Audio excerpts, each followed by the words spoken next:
Guys કોઈ નામ યાદ આવે તો ગાયનું કોમેન્ટ કરજો. Morning, welcome to my new blog. તો અત્યારે નાસ્તો કરી લીધો છે. અત્યારે અમે જઈ રહ્યા છીએ ખેતરમાં. ભાઈ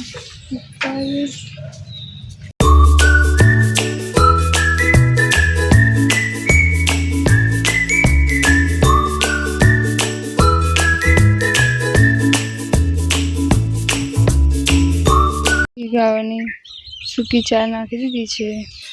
જો હજુ નવી ગાય આવે છે ને થોડું અજુગતું લાગે છે એટલે હજુ ખાતી નથી કમ્પ્લીટ. જો અમારી બધી ગાયનું નામ પાડેલું છે, પણ હજુ આ નવી ગાય આવી છે એનું નામ અમે વિચારી રહ્યા છીએ કે શું પાડું. તમને યાદ હોય અથવા કોઈ લાગે કે આના લાયક નામ તો કોમેન્ટ કરજો.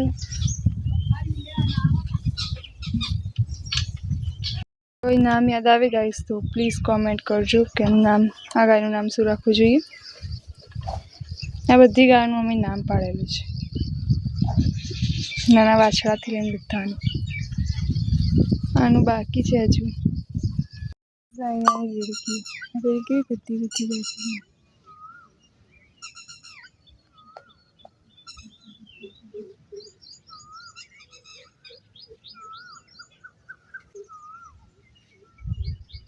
જતી રહી.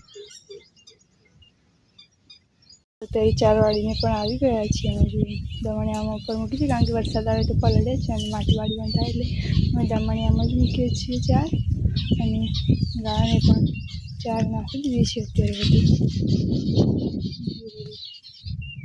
ખાઈ પણ રહી છે. જુઓ આ ગાયો ખાય છે, બાકી છે. અને બાજુ જે પહેલીની બાંધેલી છે એ પણ ખાય છે. અત્યારનું વ્યૂ છે. જુઓ તડકો પણ નીકળે છે તો વરસાદ નહીં લાગે છે.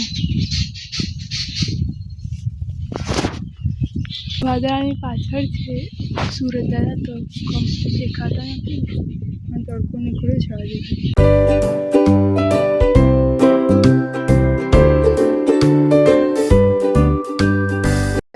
અમે જઈ રહ્યા છીએ પેલા ખેતરમાં માપ લેવા માટે, કારણ કે ખેતરમાં અમારે બક્કા લીમડા રોપવાના છે તો એમાં માપ લેવાનું છે. જો ગાઈસ ભાઈ ને પપ્પા જઈ રહ્યા છે ખેતરમાં ત્યાં માપ લેવા માટે, ને હું પણ જઈ રહી છું અત્યારે. ગાઈસ આ ખેતર ઉપર જે દેખાય છે ખેતરમાં અમારે વાવવાના છે બક્કા લીમડા, તો અત્યારે અમે એમાં માપ લેવા માટે આવ્યા છીએ અને પછી ગણતરી કાઢી દઈશું કેટલા લીમડા એમાં રોપવા. જો ગાઈસ આ બળદ અમારા ખેતરમાં બાંધેલા છે. અત્યારે ચોમાસામાં કાદર ત્યાં ખરામાં ઓછું કરેલી, અને જો આ કૂતરું જ્યાં હોય ત્યાં સાથે જ હોય, એની પહેલી હાજરી હોય.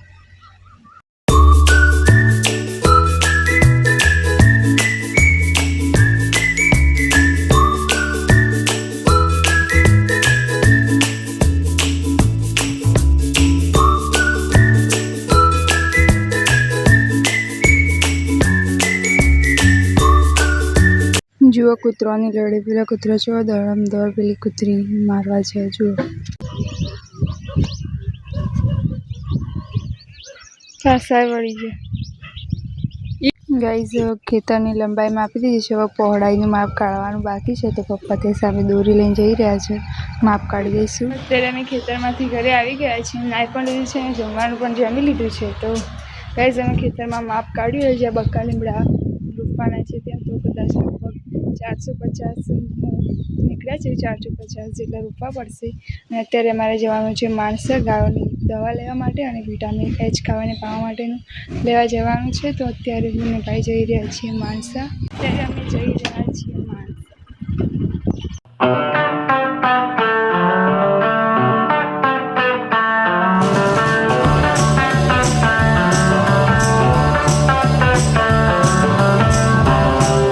ગાઈઝ વરસાદ અંધારો છે, બસ ખાલી અમને પલાળાનો તો સારું જઈને આવતા રહીએ એટલી વાર સુધી આવવાના. તો અત્યારે ગાઈઝ અમે આવી ગયા માણસામાં અને બધો સામાન લઈ લીધો ને વળતા થઈ ગયા ગાઈઝ. અત્યારે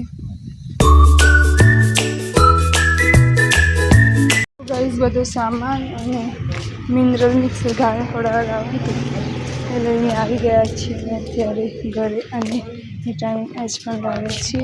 જો આ છે મિનરલ મિક્સર છે અને આ સામાન અત્યારે અમે માણસાથી ઘરે જઈને ખેતરમાં આવી ગયા છીએ, કારણ કે કાલે છે અમારા રીંગણનું હાર્વેસ્ટિંગ.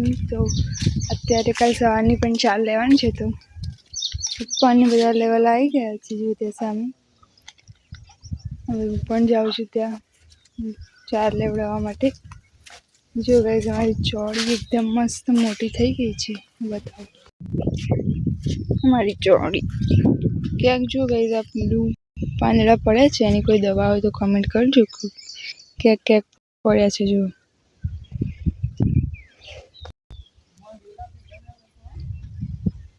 બીજા બધા તો એકદમ લીલા જ છે, પણ ક્યાંક ક્યાંક પડ્યા છે એવા પીળા છોડ. આ નવી ગાય ગાઈઝ ખાતા ખાતા જો સાગરદાણ તોડી દીધા છે, અને ખાંડ પણ પીવડાઈ ગયું છે. તો હવે પપ્પા અને ભાઈ બેસી જશે હવે ગાય દોવા માટે. રેલી ખણ આવે છે ને